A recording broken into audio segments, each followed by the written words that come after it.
मैं सबसे पहले तो आदरणीय भंते जी से माफी इसलिए मांगता हूं कि भंते जी दिल्ली में लोकसभा का अधिवेशन चल रहा है लेकिन नहीं भी चल रहा है, क्योंकि बुला तो रहे हैं वहां पे लेकिन कुछ चर्चा नहीं होने दे रहे हैं, कोई चीज के ऊपर बातचीत करने की इजाजत नहीं है,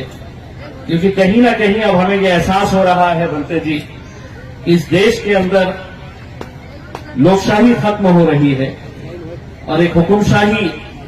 का दौर हम देख रहे हैं कि हमने कह दिया है, सरकार ने कह दिया है तो बस वही बात सही है, और सरकार ने बोल दिया है तो आंखें बंद करके सर झुका के हमारा काम है कि हम इसे स्वीकार करें। लेकिन उस सरकार को ये नहीं मालूम है कि आपके मानने वाले लोग आप इसे मनवा सकते हैं, लेकिन मैं डॉक्टर बाबा साहब अम्बेडकर के संविधान को मानने वाला हूं, तो मुझे लड़ने की प्रेरणा मिलती है। जिस बाबा साहब ने हमको संगठित होकर संघर्ष करने का हमें एक सीख दी है, उसी सीख को हम ले जाकर हर रोज वहां पर लड़ते हैं और एक एहसास दिलाते हैं सरकारों को, इस मुल्क में पिछले 75 सालों से जो कुछ भी अच्छा हुआ है, आज अलग बात है कि जो भी चीज अच्छी होती है उसका पूरा क्रेडिट मोदी जी कहते हैं कि मेरी वजह से हो रहा है, लेकिन मैं ये मानकर चलता हूं इस देश में 75 सालों के अंदर अगर जो कुछ भी अच्छा हुआ है तो वो संविधान की ताकत की वजह से अच्छा हुआ है, जिसने हम सबको एक मुट्ठी में बांध कर रखा हुआ है। लेकिन आज आप देख रहे हैं कि सिर्फ कुछ बोलने के ऊपर आज सदस्यता रद्द कर दी जा रही है। हमारे वैचारिक मतभेद, हमारे राजनीतिक मतभेद हो सकते हैं और होना भी चाहिए, लोकतंत्र की यही खूबसूरती है, लेकिन अगर कोई ये कहता है कि नीरव मोदी जिसने करोड़ों रुपए का घोटाला किया है, ललित मोदी जिसने करोड़ों रुपए का घोटाला किया है, ये मोदी नाम के ही लोग ऐसे क्यों होते हैं? अगर ये राहुल गांधी ने कहा है तो हम भी इस बात की सहमति है हमारी भी, कोई गलत बात नहीं कही है, लेकिन आज संविधान की, कायदे की, कानून की धज्जियां उड़ाकर एक दिन के अंदर फैसला आता है और उस फैसले को अमल में लाते हुए फौरन लाखों लोगों ने जिसे सदस्य बनाकर लोकसभा के अंदर भेजा है उसकी सदस्यता रद्द कर दी जाती है, 6 साल के लिए वो चुनाव लड़ नहीं सकता है, तो कहीं ना कहीं हम सबको इसके ऊपर सोचने की जरूरत है। क्या इस तरह की भाषा क्या सिर्फ एक राजनीतिक पक्ष के नेता ने कहा है? क्या ये सही बात नहीं है कि उसी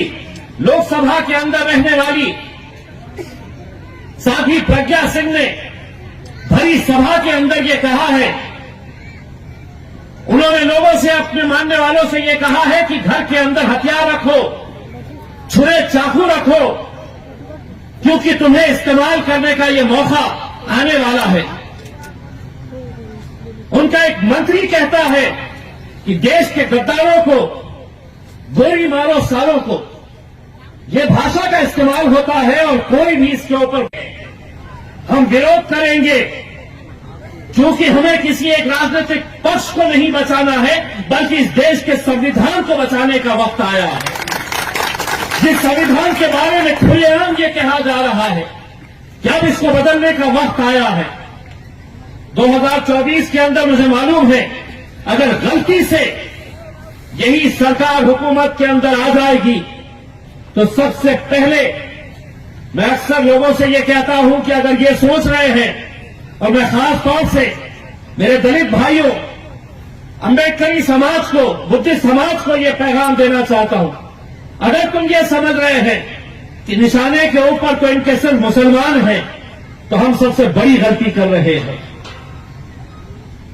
हमें तो निशाने के ऊपर रखा गया है, लेकिन आज मेरा नंबर आया है तो कल आपका नंबर आने वाला है। और कहीं ना कहीं इस बात के ऊपर हमें बहुत गंभीरता से सोचने की जरूरत है। इसीलिए मैंने आज ये कहा है कि कल जब उसका कत्ल हुआ था तो मैं खामोश था, आज मेरा कत्ल हो रहा है तो तुम खामोश है।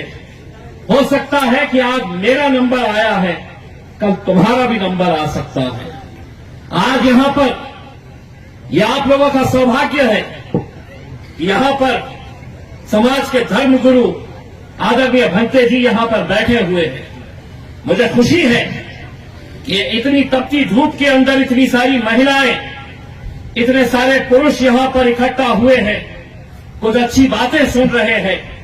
लेकिन मैं भंते जी आप लोगों से आदरणीय, मैं आप लोगों से हाथ जोड़कर विनती करना चाहता हूं कि समाज के अंदर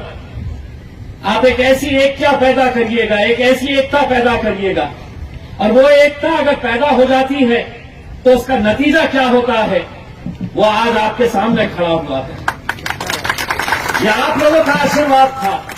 आप लोगों की मेहनत थी, आप लोगों का साथ था कि जिसकी वजह से हमने पूरे देश भर में एक पैगाम दिया कि अगर बुद्धिस्ट समाज, दलित समाज, मुसलमान, पिछड़ा समाज अगर एक ताकत बनकर खड़े रहता है तो हमें किसी के पीछे जाने की जरूरत नहीं। हम अपनी हुकूमत खुद बना सकते हैं, हम अपनी ताकत खुद पैदा कर सकते हैं। मुझे यहां पर जैसे ही मैं आया तो मेरा एक यहां पर बहुत मजबूत साथी है, मेरी ताकत है यहां की, राहुल वानखेड़े। उसने मुझसे कहा कि साहब यहां पर कोई सभागृह बनाने का है और उन्होंने मुझसे, दरअसल ये है कि प्रांतोष वाघमारे हो या राहुल वानखेड़े हो, इनके अंदर ये कला बहुत अच्छे से है। मैंने अभी भाते जी आपको पता होगा कि बुद्ध लेनी के लिए मैं जब वहां पर गया था तो आदरणीय भंते जी ने मुझसे कहा था कि यहां पर मैं लगातार पिछले 5 सालों से वहां पर जाता हूं धम्मचक्र प्रवर्तन दिन के मौके के ऊपर। उन्होंने मुझसे कहा कि यहां का हमको ब्यूटीफाई करना है, आप 10 लाख रुपये दे दीजिएगा। मैंने दूसरे ही दिन बुलाया और इन्हें मेरे ऑफिस के अंदर 10 लाख रुपए का चेक दे दिया। 10 लाख रुपए का पत्र देकर वो काम करने की शुरुआत हुई तो प्रांतोष ने मुझे वहां पर फिर से लेके गया कि बोले साहब आपका सत्कार करना है कि आपने पैसा दिए है करके, और धीरे से भंते जी के कान में बोल दिया कि 10 लाख नहीं और 10 लाख मांगिए। मैंने उसी वक्त उसी जगह के ऊपर इसलिए किया कि मैं 5 साल से वहां पर जा रहा हूं और पूरे महाराष्ट्र से बुद्ध समाज के लोग वहां पर लाखों की संख्या के अंदर आते हैं। मुझे इस बात का गर्व रहेगा कि अगले साल का होने वाला धम्मचक्र प्रवर्तन दिन के ऊपर आप जब जाएंगे तो उस इलाके को पहचानेंगे नहीं, क्योंकि 10 लाख के साथ मैंने और 10 लाख दे दिया और 20 लाख का वहां पर काम किया जा रहा है। तो राहुल ने भी जब बोला कि आपको आना है तो मुझे मालूम था कि राहुल कुछ ना कुछ तो मांगने वाला है। मैं राहुल को भी ये कहना चाहता हूं कि कल आना ऑफिस के ऊपर और कल आपने जो मांगनी मुझसे की है उसका पत्र लेकर चले जाना, और इसकी जिम्मेदारी राहुल तुम्हारी रहेगी कि यहां पर एक अच्छा जो भी आप बनाना चाह रहे हैं उसका सही तरीके से इस्तेमाल होना चाहिए। मेरी ख्वाहिश यही है कि मैं भंते जी, मैंने तमाम समाज के लोगों को ये बताया हूं और एक बार फिर से आपके पास दोहरा रहा हूं कि पिछले 20 सालों के अंदर इतने बुद्ध विहार, इतने सामाजिक सभागृह, पुतलों का सुशोभीकरण बाबा साहब अंबेडकर जी का हो या गौतम बुद्ध जी का हो।